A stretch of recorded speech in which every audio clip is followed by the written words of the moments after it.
ఉమ్మడి కూటమి ప్రభుత్వం 2 ఏళ్ల పాలనలో చేపట్టిన అభివృద్ధి సంక్షేమ కార్యక్రమాలను ప్రజలకు వివరించేందుకు నిర్వహిస్తున్న 2 ఏళ్ల నమ్మకం అభివృద్ధి సంక్షేమం డోర్ టు డోర్ కార్యక్రమం బుధవారం నరసరావుపేట పట్టణంలోని 17వ వార్డులో వరవకట్ట మసీదు వద్ద కొనసాగింది.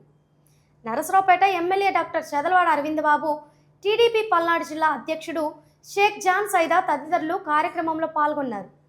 ఎమ్మెల్యే అరవింద్ బాబు స్థానిక నాయకులు కార్యకర్తలతో కలిసి ఇంటింటికి వెళ్లి కూటమి ప్రభుత్వం 2 ఏళ్లలో అమలు చేసిన సంక్షేమ పథకాలు, చేపట్టిన అభివృద్ధి కార్యక్రమాలను ప్రజలకు వివరించారు.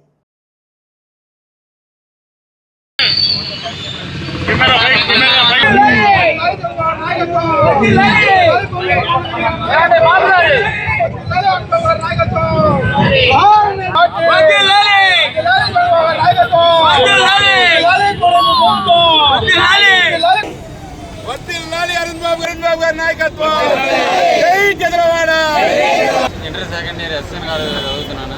నాకు స్కాలర్షిప్ అండి. Thank you CM sir. Thank you. ఉమ్మడి కూటమి తరఫున ఇచ్చిన హామీలన్నీ నెరవేర్చుకుంటూ ఏదైతే గడిచిన 5 ఏళ్ళు మనం హామీలు ఇచ్చా వాటన్నింటినీ నెరవేర్చుకుంటూ ప్రతి గడపకి వెళ్తున్నాము. మరి ఇటువంటి కార్యక్రమంలో బీసీలందరూ కూడా మనం ఇచ్చిన హామీ ప్రకారం బీసీ రక్షణ చట్టాన్ని కూడా మరి ఉమ్మడి కూటమి తేవడం జరిగింది. అదేవిధంగా బీసీలకి మరి 34% రిజర్వేషన్ కూడా అమలు చేయడానికి నేను బిల్లు ప్రవేశపెట్టడం జరిగింది. దాన్నే నేను అసెంబ్లీలో కూడా మాట్లాడడం జరిగింది.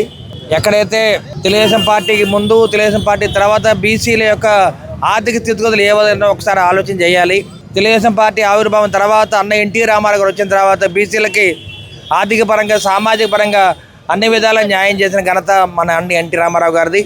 అది కూడా తెలుగుదేశం పార్టీది. కాబట్టి మన ప్రీతం నేత నారా చంద్రబాబు నాయుడు ఇచ్చిన హామీని నిలబెట్టుకొని మన బీసీలకి స్థానిక ఎన్నికల్లో 34% రిజర్వేషన్ అమలు చేయడానికి నేను బిల్లు పాస్ చేశారు. మనమందరం కూడా మన ప్రీతం నేత నారా చంద్రబాబు నాయుడు గారు 4వసారి ముఖ్యమంత్రిగా, మరి డిప్యూటీ సీఎంగా పవన్ కళ్యాణ్ గారు, నారా లోకేష్ బాబు ఆధ్వర్యంలో నేను బిల్లు ప్రవేశపెట్టినందుకు ఆంధ్రప్రదేశ్లో ఉన్న బీసీ వర్గాలు అన్నీ కూడా ఎంతో సంతోషంగా ఉన్నారు.